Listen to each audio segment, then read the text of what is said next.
মায়ের কোলে মানুষ হওয়া সেই সন্তানরাই আজ পাশে নেই। অসহায় অবস্থায় দিন কাটাচ্ছেন এক বৃদ্ধা মা। তেলিয়ামুড়ার দশমীঘাট এলাকায় সন্তানদের অবহেলার অভিযোগে চোখে জল এলাকাবাসীর। মানবিকতার বড় প্রশ্ন তুলে দিল এক হৃদয় বিদারক ঘটনা। যে মা নিজের কষ্ট ভুলে সন্তানদের মানুষ করেন, আজ সেই মাই পড়ে আছেন অসহায় অবস্থায়। ঘটনাটি তেলিয়ামুড়া মহকুমার দশমীঘাট এলাকার। স্থানীয় সূত্রে জানা যায়, এলাকার বাসিন্দা শুভন সরকার দীর্ঘদিন ধরে একা জীবনযাপন করছেন। স্বামীর মৃত্যুর পর 4 সন্তান থাকা সত্ত্বেও মায়ের পাশে দাঁড়ানোর মতো কেউ নেই, এমনটাই অভিযোগ এলাকাবাসীর। বর্তমানে শারীরিকভাবে অত্যন্ত অসুস্থ অবস্থায় দিন কাটছে ওই বৃদ্ধার। প্রতিদিনের জীবন যেন লড়াই হয়ে দাঁড়িয়েছে তার কাছে।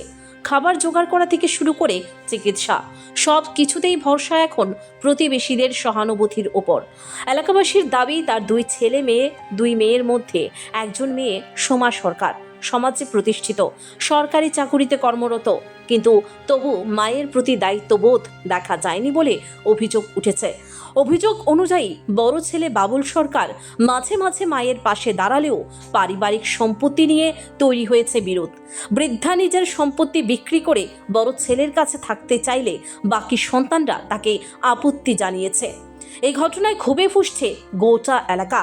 স্থানীয়দের বক্তব্য, একজন মা সারা জীবন সন্তানের জন্য নিজের সব কিছু উৎসর্গ করেন, অথচ জীবনের শেষ সময়ে যদি তাকে এভাবে একা অসহায় হয়ে পড়ে থাকতে হয়, তাহলে সমাজের মানবিক মূল্যবোধ কোথায় দাঁড়িয়ে আছে সেই প্রশ্ন উঠছে। এমতো অবস্থায় প্রশাসনের হস্তক্ষেপ দাবি করছেন এলাকাবাসী। পাশাপাশি বৃদ্ধার পাশে দাঁড়ানোর জন্য সমাজের সচেতন মানুষদেরও এগিয়ে আসার আবেদন জানানো হয়। এই ঘটনা আবারও মনে করিয়ে দিল, মায়ের ভালোবাসার কোনো দাম হয় না, কিন্তু সেই মায়ের চোখের জল সমাজকে বারবার লজ্জিত করে। মার খাবার মাংস করে আমি বাড়িতে বিচ্ছা মার কেউ দেখে না। তারপরে আমার বাড়ির বিচ্ছা আমার বোনের জিমে চাকরি করে, তাই আমার নামে কেস করে দিব, আমার রেজাল্টের খাওয়াবো। আচ্ছা আচ্ছা, ওই ঘরে আমরা ধরে নিয়েছি। আপনারা কিটা বিচার করবেন করেন।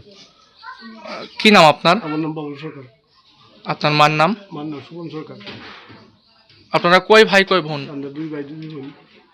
আচ্ছা, আর কে করছে, মানে আপনারা কইছে জেলের ভাত খাওয়াইব? ও তো আমার বোনে এসডিএম এ চাকরি করে, আগরতলা এসডিএম। আগরতলা এসডিএম অফিসে চাকরি করে। কি নাম? সুমা সরকার। সুমা সরকার। মানে কি কারণে জেলের ভাত খাওয়াইব বলো? বাড়ি যে দিচ্ছি আমি, মার তো কই দেখিন না, নাইলে তোরা দেখ। তো কে তোরা নিয়ে আমারে দেখ, না ইডো না বাড়ি অবস্থা দিত না, আর আমারও নিত না। আচ্ছা।